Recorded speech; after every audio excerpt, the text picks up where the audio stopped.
ओम नमो भगवते वासुदेवाय।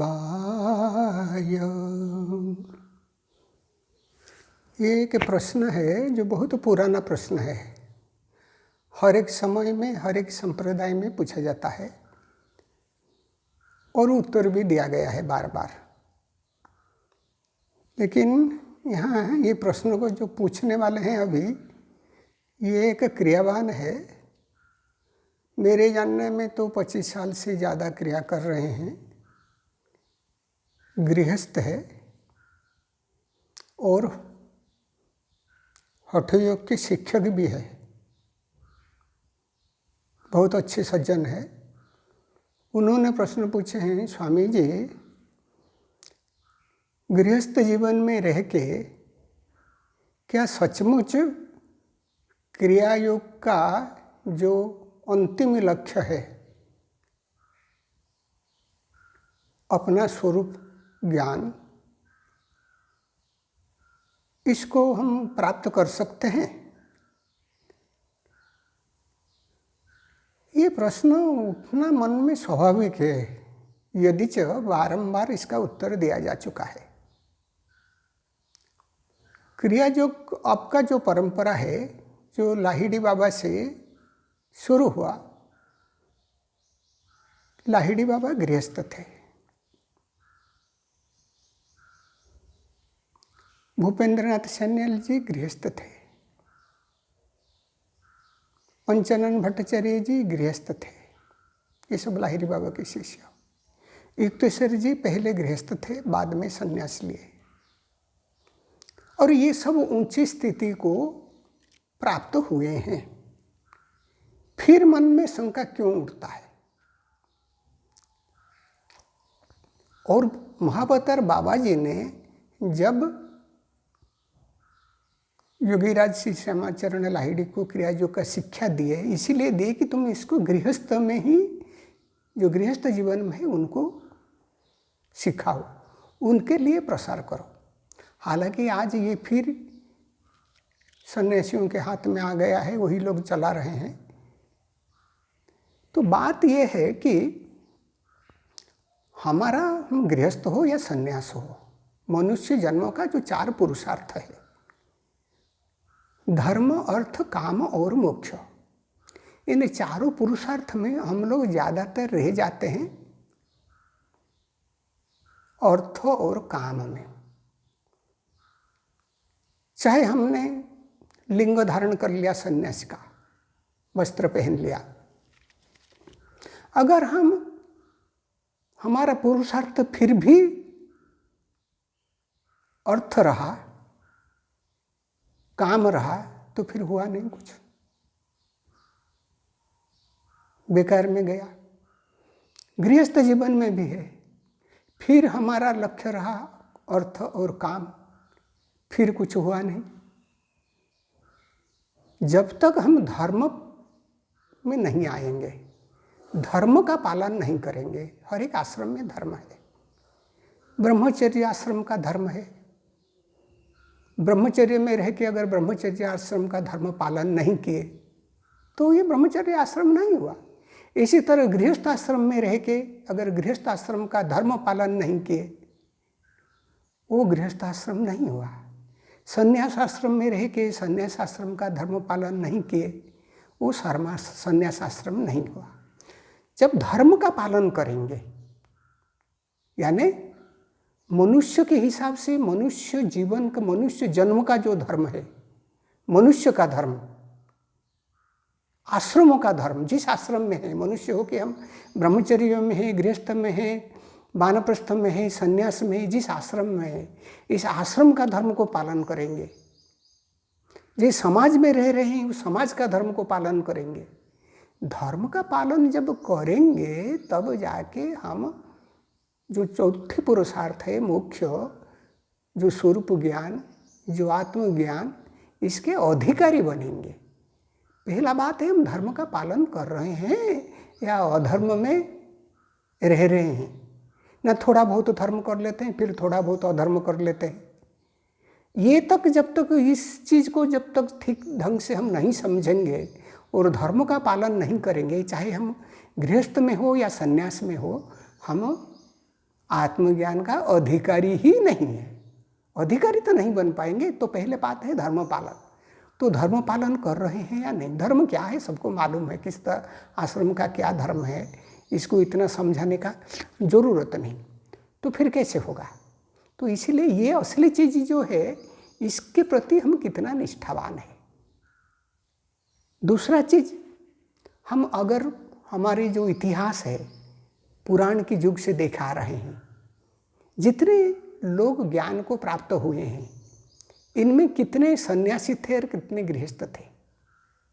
हम सब जानते हैं, हमारे जितने भी वैदिक ऋषि जिन्होंने वेद की ऋचा का साक्षात्कार किया और हम लोगों को दृष्टा के रूप में इसको दिया, इनमें से ज़्यादातर और लगभग सारे गृहस्थ ही थे। सारे ऋषि गृहस्थ आश्रम में रहते थे। गृहस्थ आश्रम में रह के तो इतने ज्ञान को वो प्राप्त हुए और उसी ज्ञान को हम जान रहे हैं। हम देख लीजिए, पहले जब ब्रह्मा ने सृष्टि किए, जो पहले 4 सूत, सनक, सनातन, सनंदन, ये संन्यास ले लिए, क्योंकि उस समय उनमें, उनके मन में सत्व गुण का प्राबल्य बहुत ज़्यादा था। वो पैदा होते ही संन्यास ले लिए। नारद का भी वही बात है, वो संन्यास ले लिए। इसी तरह हम देखेंगे दत्त भगवान, वो संन्यास ले लिए। दुर्वासा, वो संन्यास ले लिए। सुखदेव भगवान व्यास के पुत्र, वो सुखदेव जी भी संन्यास ले लिए। ऐसे हमारे पुराणों में देखेंगे जो संन्यास परंपरा है, इसको तो आंगुली में गिन लेंगे। और ज़्यादातर ऋषियाँ क्या है, वशिष्ठ हो, शक्ति हो, पराशर हो, व्यास हो, जितने जितने परंपरा में जितने जितने ऋषियों को देख लीजिए, नाम गिन लीजिए, सारे ऋषि गृहस्थ थे।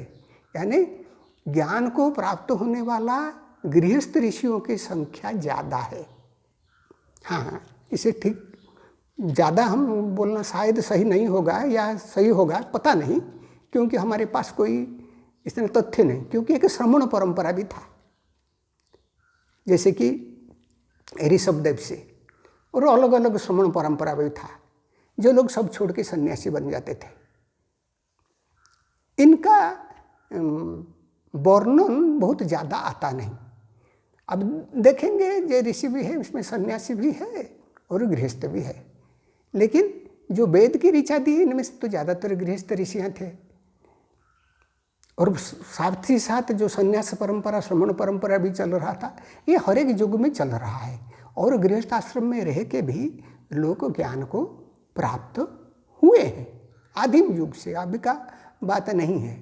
तो अभी जो प्रश्न होता है कि हम तो गृहस्थ में हैं, कैसे करेंगे, ये बात सही नहीं है। हम अगर मनुष्य के धर्म का पालन करेंगे, गृहस्थ आश्रम का धर्म को पालन करेंगे, फिर साधना करेंगे, तब जाके होगा। साधना में मूल चीज क्या है? राग द्वेष को छोड़ना, कर्मफल को त्याग करना, कर्मफल में तृष्णा नहीं रखना। भगवान ने भगवत गीता के 6ठे अध्याय में पहले श्लोक में बताए हैं, अनाश्रित कर्मफलम कार्यम कर्म करोति यः स सन्यासी च योगी च न निरग्नि न च अक्रिय। यानी अनाश्रित कर्मफल, जिसने कर्मफल का आश्रय नहीं लिया, यानी जिसमें कर्मफल में तृष्णा नहीं, वासना नहीं, जिसका का वासना रहेगा, फल में आशा रहेगा, फल का तृष्णा रहेगा, वो अनाश्रित होकर कैसे करेगा? नहीं कर पाएगा। तो इसीलिए अनाश्रित कर्मफलम, जिसने कर्मफल को आश्रय नहीं लिया, वासना को छोड़ दिया, तृष्णा को छाड़ दिया, कार्यं कर्म करोति जो, सिर्फ कर्तव्य कर्म को ही किया, कर्तव्य जान के कर्म को ही किया। भगवान कृष्ण का जीवन को देख लीजिए, कितने काम किए हैं। कोई भी बड़े बड़े महापुरुष का जीवन को देख लीजिए, कितने काम किए हैं, लेकिन इन कामों में कोई वासना नहीं था, कोई कर्मफल का तृष्णा नहीं था। इसीलिए हम अगर वो चीज कर लेंगे, स सन्यासी च योगी च, वही सन्यासी है, वही योगी है। सन्यास का मतलब त्याग, यानी वो त्याग कर दिया, बाहर से भी त्याग कर दिया, अंदर से भी त्याग कर दिया। योगी जिसका चित्त शांत हो चुका है, चित्त समाधान स्थिति में है, चित्त का समाधान हो गया, जिसका वृत्ति निरोध हो गया, फिर कहाँ कामना रहेगा, फिर कहाँ वासना रहेगा, फिर वो किसके आश्रय लेके काम करेगा, लेकिन काम करता है तो वही सन्यासी है, वही योगी है। मतलब वही है, और कौन नहीं है। न निरग्नि न च अक्रिय, जिसने अग्नि छोड़ दिया, निरग्नि बन गया। निरग्नि बन गया माने जो सन्यास लेते हैं वो निरग्नि बन जाते हैं। निरग्नि बनने का मतलब क्या है, वो लोग अग्निहोत्रादि जो कर्म है वो और करते नहीं। वो लोग जो सब यज्ञादि कर्म है जिसमें अग्नि में हवन देना पड़ता है, क्योंकि ये कामना पूर्ति के लिए किया जाता है। इसीलिए चाहे आप राजसूय यज्ञ करें या अश्वमेध यज्ञ करें, इंद्रपद पाने के लिए यज्ञ करें, सब कामना पूर्ण है। इसलिए वो इन कामना को छोड़ दिया, इसलिए वो निरग्नि बन गया, वो काम करता नहीं। नौचो अक्रिय, अक्रिय का शब्द किस लिए, वो तो अक्रिय तो वहीं से हो जाना चाहिए था, क्यों? इसलिए भगवान ने बताए, इसलिए बताए कि कुछ कुछ दान पुण्य तपादि कर्म जो है अग्नि रहित होकर भी किया जा सकता है, उसको भी छोड़ दिया, वो अक्रिय हो गया। तो इसको हम योगी या सन्यासी नहीं मानेंगे, भगवान का मतलब है। हालांकि सन्यास में तो वही धर्म है, ये किस लिए, बाहर से भी छोड़ना है, अंदर से भी छोड़ना है। लेकिन कहने का भाव यही है कि साधक का गुण वृत्ति क्या है, किस गुण और किस वृत्ति में रह के साधक कर रहा है। अगर गुण वृत्ति जो है वो अनाश्रित कर्म फल वाला हो गया, वो चित्त को संशय रहित करने वाला हो गया, चित्त में समत्व का भाव आ गया, तो वो सन्यासी वही योगी है, चाहे वो गृहस्थाश्रम में रहे।